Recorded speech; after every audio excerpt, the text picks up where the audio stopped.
Voilà, j'ai fait l'annonce la semaine passée sur Instagram. J'ai eu beaucoup de bons retours, de bons commentaires, beaucoup de questions. Alors je me suis dit que je vais faire une vidéo YouTube pour vous expliquer l'étape de la réalisation et ce que j'attends de vous. Je vais diviser la vidéo en deux parties. Donc la partie technique, les personnes qui veulent faire partie de l'équipe et qui veulent suivre étape par étape l'évolution de la pré-production, ce sera beaucoup plus simple pour eux. Bonjour, aujourd'hui nous allons parler de la réalisation d'un film.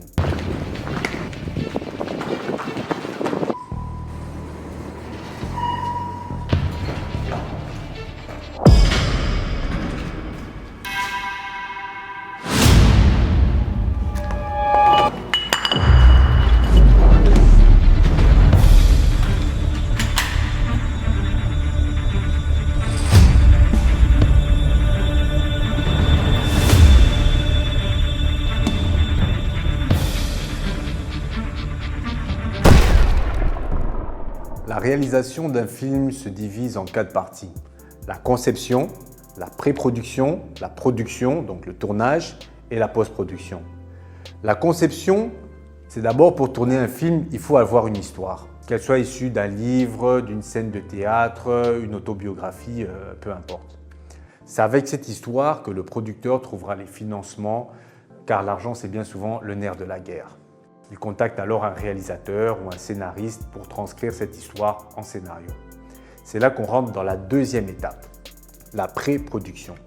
Donc, à l'aide des instructions du scénario, la pré-production est la partie avant le tournage. C'est la partie la plus importante et trop souvent sous-estimée, voire négligée. Elle évite de devoir corriger les multitudes d'erreurs en post-production. D'ailleurs, certaines erreurs sont parfois impossibles à régler et nécessitent de réorganiser une journée de tournage, ce qui souvent décourage l'équipe et augmente le budget.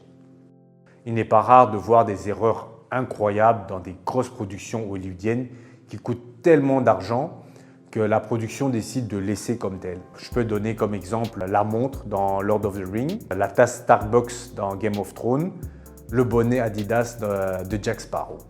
Bref, même les professionnels de l'audiovisuel ne sont pas à l'abri des erreurs, d'où la nécessité de bien préparer. La troisième étape, c'est la production. Le jour de tournage, la partie la plus connue du grand public, l'équipe, le matériel, les caméras, les lumières, les acteurs, moteur, on tourne. Certainement le moment le plus stressant pour le réalisateur et son assistant.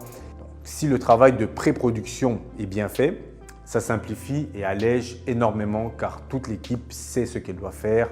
Elle suit point à point les notes du scénario et le plan de travail. La quatrième étape, c'est la post-production. C'est le montage des images, l'étalonnage des couleurs, l'habillage audio, les dialogues, les bruitages, la musique, les effets spéciaux si nécessaire, ainsi que l'exportation du produit fini sur un support physique ou digital. Voilà, le film est prêt pour sa diffusion. Pour la prochaine vidéo, je parlerai en détail de la conception d'un script et d'un scénario et vous verrez aussi la différence entre les deux.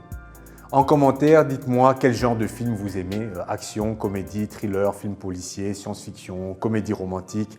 J'aimerais savoir quel genre de film vous fait vibrer. L'autre partie, ce sera plus pour les personnes qui veulent soutenir, pour qu'ils voient l'avancée du projet et de quelle façon ils pourraient éventuellement aider. Je peux donner un exemple. Sur Instagram, il y a une personne qui a proposé son appartement, ce qui réduit le budget, car au lieu que j'aille louer un Airbnb, je sais que voilà, j'aurai un lieu à disposition pour une scène et ça tombe bien parce qu'il y a quelques scènes qui sont intérieures. Alors on m'a conseillé de faire un crowdfunding pour le budget. C'est la première fois que je fais ça, donc je vais voir sur le site comment ça se présente. Et ce qui est bien avec le Kickstarter, c'est si on n'atteint pas le montant des objectifs, les personnes qui ont donné l'argent récupèrent leur argent. Je suis allé voir quelques projets d'autres personnes.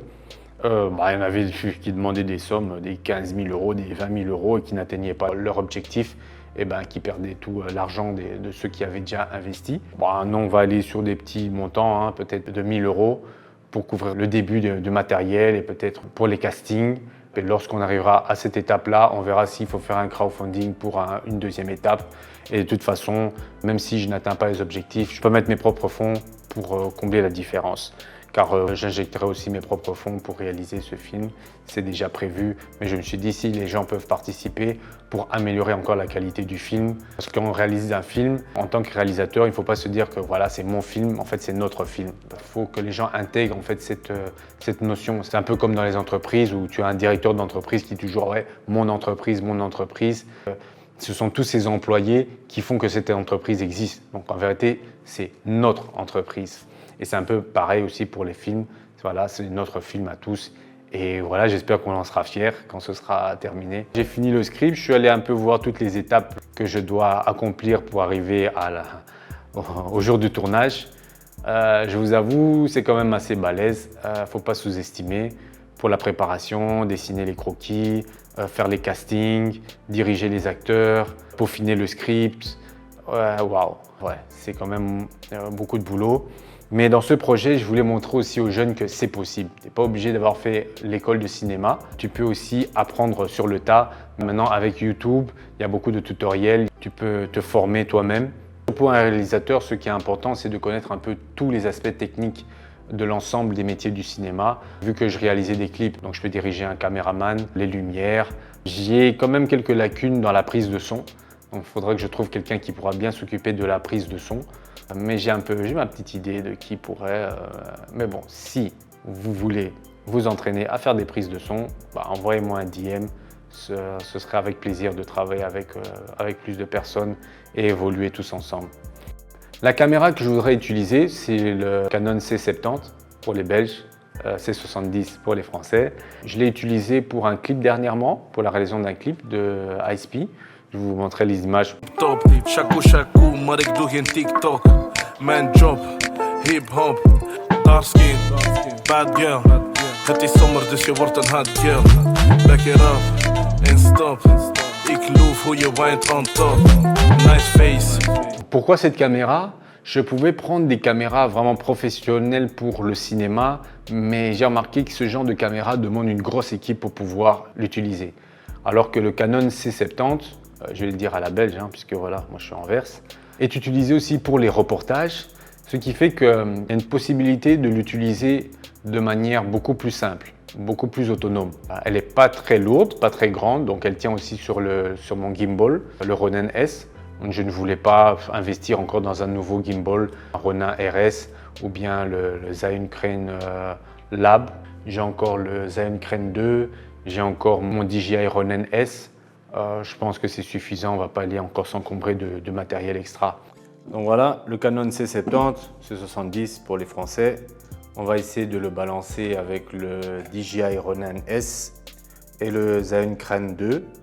La plupart des gens sur internet ont le Lab 3 ou le DJI RS. Donc là je vais essayer avec une version un peu plus ancienne.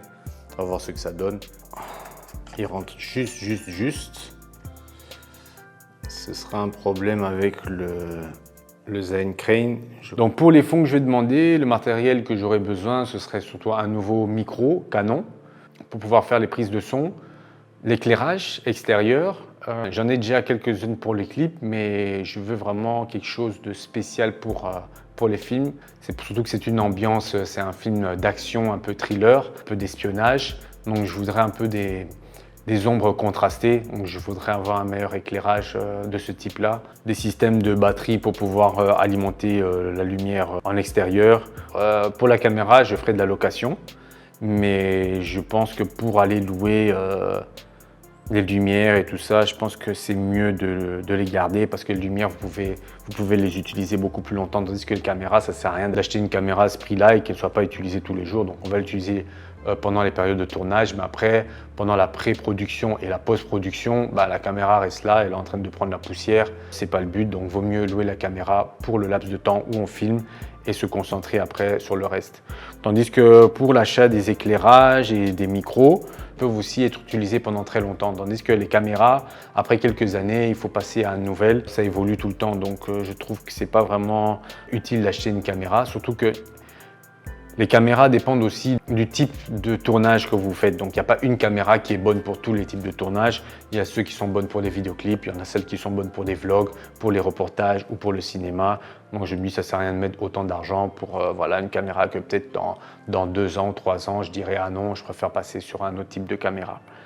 Donc, voilà. Ce sera tout pour l'instant. Je ferai d'autres vidéos pour continuer à expliquer le reste du projet. Et voilà, on est lancé. Merci à vous, à la prochaine.